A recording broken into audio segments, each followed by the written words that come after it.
Hi there, my name is Phoebe Mwikali, and today let's talk about forgiveness.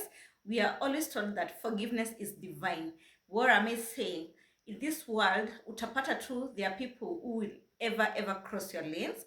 Kuna watu tu washi kukosea. I'm talking about the past, and even in future, we also have people who will step on your toes. So today let's talk about the importance of forgiveness and why you as a you as a person, you need to embrace forgiveness in your heart. It is very much okay to have feelings and to feel that people are crossing your lane. It's like people don't get it. Mtu tu anaamua tu akufanyie something which you're not comfortable about, but you see, we are human beings, and human beings are, human beings is to error. Okay, so but in that moment, it's not okay for you to be, to feel that your life is, at a standstill because someone just did something knowingly or unknowingly.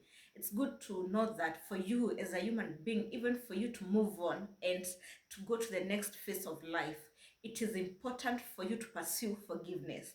I know forgiveness at times can be very hard, because utaangalia tu mtu hivi, you are like, aliketi akafikiria anaweza nifanyia, that thing, and you're like, no, I must revenge. But imagine, vengeance doesn't belong to you, it belongs to God. So I want you to put it in your head or in your mind that people will always step on your toes, and embrace that, so that utaishi vizuri, knowing that those times will come.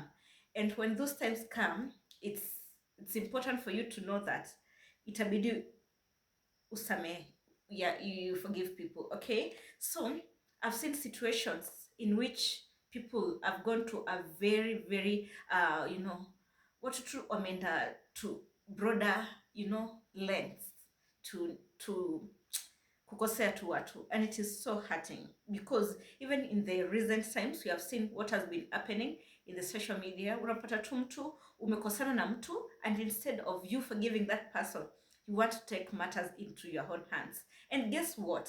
Now, because we're in Kenya, we have laws, and those laws will follow you. Okay, so that's why I always am saying forgiveness is very important, sababu unaweza kasirika in your heart, you can be so hurt, you are so hurt to an extent that you want to revenge. And sometimes our emotions take the better part of us. Tunataka to revenge very fast. You want to make the other person feel that walikukosea, which according to you is okay, because your feelings are very valid. But ushijiuliza, what will happen? What if you go to larger extents and harm the other person? Okay, so I want us to learn that it is good to learn how to forgive. Jamani, kuna vitu tu mtu akikukosea, you are just like, hey, mtu aliketi tu akaamua like anaweza nifanyia something of this, but also learn forgiveness. In my life, I've had, people do such acts which are not so good, but I thank God, because mimi nakuanga na ile roho tu ya kuketi kusikiza my emotions, how they are driving me, and then I'm like, okay, tomorrow is gonna be a better day. Okay, and because tomorrow is gonna be a better day, don't usisukumane na watu, don't try so hard to prove yourself to people. Most of the times it never ends well. Okay, so embrace forgiveness in your life so that you can live a very nice and comfortable life.